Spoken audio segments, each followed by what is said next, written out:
चैतन्य महाप्रभु एक समस्या पैदा हुआ था दार्शनिक व्यक्ति के अंदर में, इसलिए उनको और सफा करके बतला दिया जीव है कृष्ण की तटस्थ शक्ति का अंश। जीव का स्वरूप नरेंद्र तुम लोग थोड़ा ध्यान देना, विचार आदि भी ध्यान दे तब भी अच्छा। जीव है कृष्ण की तटस्थ शक्ति का अंश। तटस्थ किसको कहते हैं? तट कहते हैं जैसा दरिया है, एक तरफ पानी है एक तरफ मिट्टी है, किनारा मट्टी है, खेती है, और बीच में जो है लाइन किनारा, उसको इंग्लिश में कहते मार्जिन। लैंड वाटर और बीच में मार्जिन। जीव है भगवान की मार्जिनल पोटेंसी का अंश। चैतन्य महाप्रभु की बात, चैतन्य महाप्रभु कहते हैं जीव है कृष्ण की भगवान की परा प्रकृति का अंश नहीं है, पराशक्ति का अंश नहीं है। जीव भगवान की अपरा प्रकृति माया का अंश नहीं है। जीव है तटस्थ शक्ति का अंश। ज्ञान शक्ति अज्ञान शक्ति इन दोनों का बीच में जो शक्ति उसको कहते हैं तटस्थ शक्ति। ज्ञान शक्ति का अंश भी नहीं, अज्ञान शक्ति का अंश भी नहीं, अर्थात भगवान की स्वरूप शक्ति का अंश भी नहीं।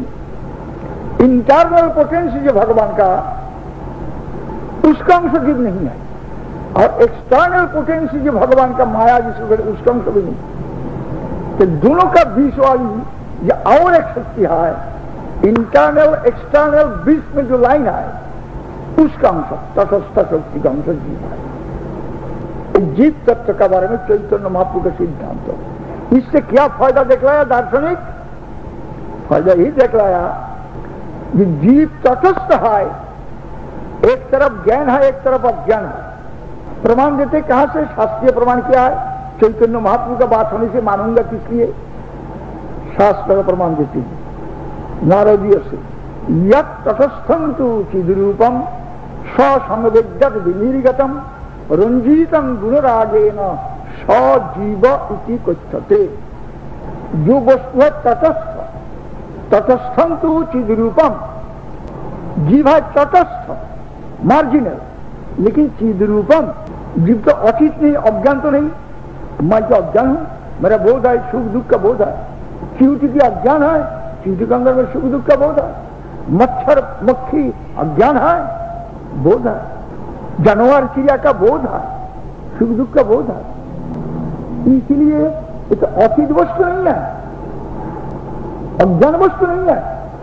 इसलिए कहते जब तटस्थं तु, तटस्थ होते हुए भी जीव तत्व है चिद रूपम ज्ञान रूपम, जीव ज्ञान रूप है।